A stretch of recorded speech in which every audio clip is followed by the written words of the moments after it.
have 4 items I'd like to discuss with you this evening. The first of those is an update on the downtown drainage project. Crossland Construction started this project on the 21st of May. They're making good progress at this point.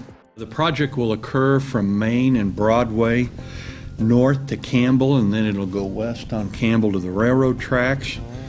We're replacing an old 48-inch clay pipe with a new upsized 60-inch fiberglass pipe.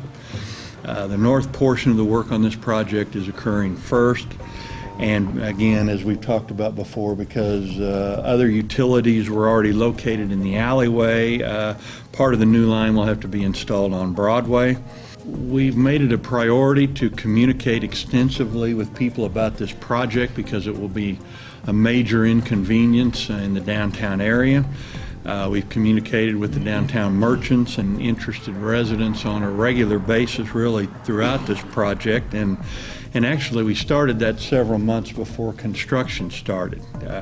Ken Miner from our engineering department went door to door to talk with the downtown businesses in advance, and now we send out frequent email updates and posts on Facebook and Twitter. The contract award was $2.17 million, and the money comes from the 2000 capital improvement sales tax. The estimated time frame for completion is 5 months, which would be roughly the end of October. And in that contract award, that also includes the streetscape piece of that as well. So we're making good progress on that. The second item is an update on sales and use taxes. We recently received our 12th and last check of the 17-18 fiscal year, and it continues the trend of healthy collections in both of those. For the year now, we are cumulatively above last year in sales tax, almost 2.7%, and that's also significantly above our conservative 1% budget projection as well. We have now had 13 consecutive monthly increases over the same month from the previous year, so that's obviously very good news. The use tax revenue for this last check reflected our second highest collection total in our history.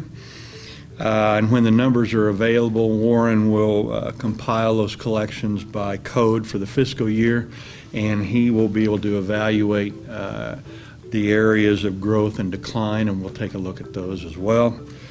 Our combined sales and use tax collections increased 8.15% now for the year, and that's very comparable to where we were at the 11th month mark, and that was 8.23. So very, very healthy numbers on both of those. Also in our 7-city comparison category, we remain third in collections, behind Oklahoma City and Yukon, and ahead of Moore, Midwest City, Tulsa, and Norman. So again, the good news continues. The third item is railroad quiet zones. You might recall we had a workshop on the 9th of April to more fully discuss this possibility for the 11 crossings in our community. Since then, we have continued to wait on the BNSF Railroad to provide the cost estimate and survey information that we need. You might also remember that we initially asked for this information back in November of last year.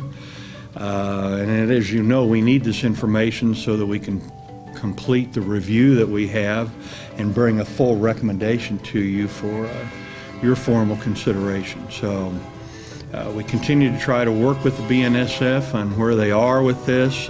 We know at this point that they're working on collecting the information, and of course we're ready to review it just as soon as we do get it. And the fourth item is an update on 2 pieces of trail construction in the community. The first one of those is the Spring Creek Trail Extension and Parking Lot. This project has been advertised for bids, and the bid opening will be in July. I think Mr. Commons said July 12th. This will be a 1/3 of a mile extension. It'll be located near the fair booth on 15th at the park entrance. Both the extension and the parking lot will provide access to the Spring Creek Trail without having to go through the fair booth, something we've talked about on several occasions. So the construction time frame for this is estimated to be about 4 months. And the other trail is the Integris Trail. This project's also out to bid, and it will also have a July bid opening.